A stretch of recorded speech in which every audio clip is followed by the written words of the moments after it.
We're very simple people at Apple. We focus on making the world's best product and enriching people's lives. I think some companies, maybe even the one that you mentioned, maybe they decided that they could do everything.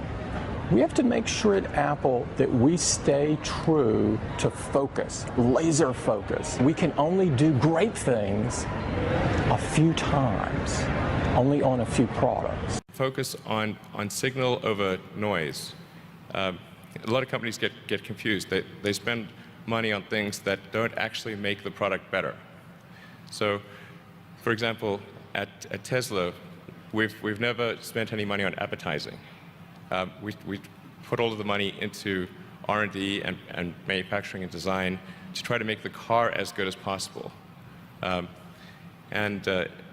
think that's the way to go. So for any given company, just can keep thinking about, are these efforts that people are expending, are they resulting in a better product or service? And if they're not, stop those efforts.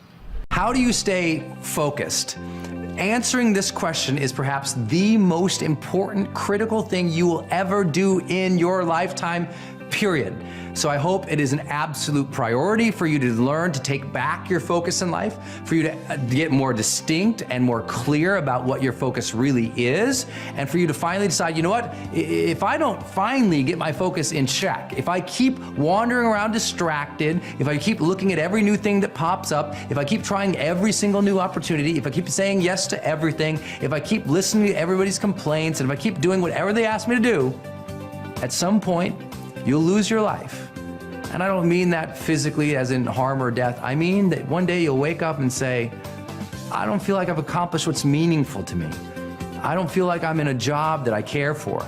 I don't feel like I have connection with my family or my friends. Because at some point, your focus drives everything. It drives your thoughts and your emotions, right? What you focus on is certainly, if you focus on the negative things, you're gonna be negative. If you fail to focus on the things that are important, meaning your priorities, then what happens to your relationships? What happens to the overall quality of your life? Focus is driving everything in your life. You got to get it back. If you're going to change an area, you do three things. Number one, you focus on it and you get clear and compelling vision for what you want. If your body's not where you want it to be, I tell you there's one simple reason. It's not your focus. No, I focus on it. I focus all the time on how fat I am. No. See, if you focus on crashing into the pole, trying not to, the more you try not to, what you focus on, that's where the energy goes, that's where you go, right? We all know that. But what people tend to do is, I'm saying focusing on what you want, not what you don't want. And not only just focusing on what you want, where you focus and say, well, I'd like to be strong, I'd like to be energetic, I'd like to be fit.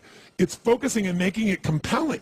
If your only reason you're focusing on it is like, well, I need to lose some weight because I feel fat, versus I want the energy to burn, because with that I'll have more passion, more aliveness. I'll be able to impact my children. I'll be able to, I'll be able to take the business to another level. I'll be able to have fun when I'm stressed out and tired. I'll have creativity flowing through me. You can't just focus on it. You got to create a clear and compelling future in that area that will pull you towards it, so you're not trying to push yourself. If there's an area you're not improving in, think of three pillars, if you would. Pillar one is get focused and clear. What's compelling? Where are you, really, and don't lie? Where do you want to be? And make it so compelling you can't help it. When you wake up in the morning, you want to transform this area of your life. So the quality of your life already is better just because you are so excited about what you're after. When you do that with your body or your emotions or your finances or time or any other area, and you start focusing and you're clear, you're going to have energy. You're going to have drive. You're going to start to do something.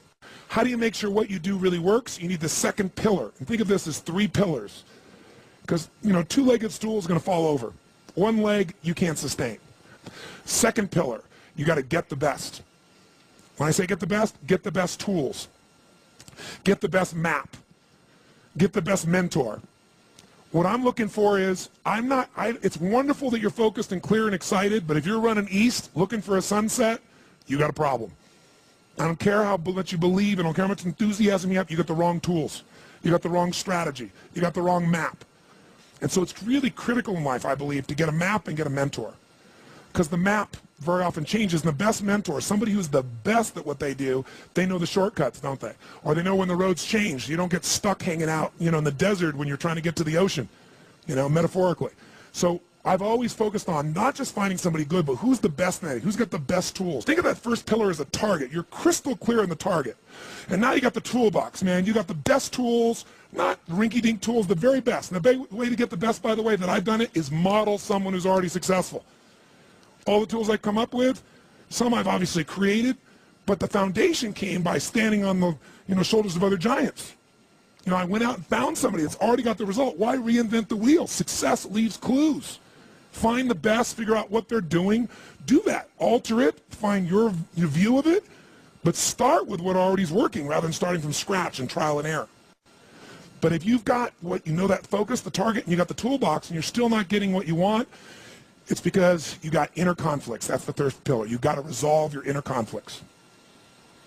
Because as I try to explain to you, 80% of success in anything is your psychology and 20% is the mechanics. So those inner conflicts are when you take 2 steps forward and you pull 3 steps back, right? When you say, boy, I'm totally committed to this, but you don't follow through. This is my expertise, the why guy part. Why? Why do you keep saying you want this? You have crystal clarity, you have the tools, and you're still not getting it? There's a conflict in you. You want to be totally successful, but you're afraid at some level that if you are totally successful, you will not be loved. You'll be rejected.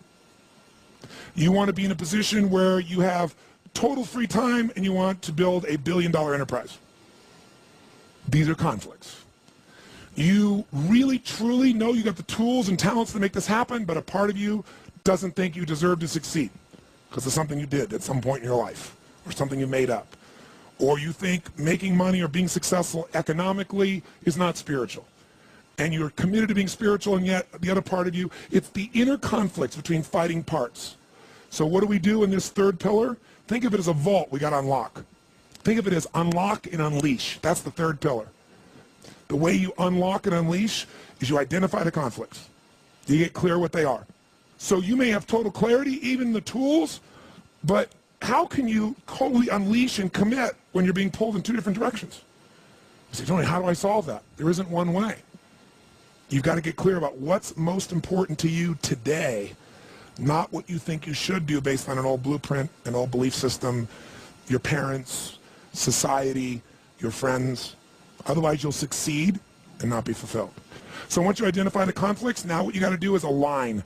Align your life with what you really value. Align your life with what is most important to you. And then once you are in a position where you're aligned, guess what you'll do?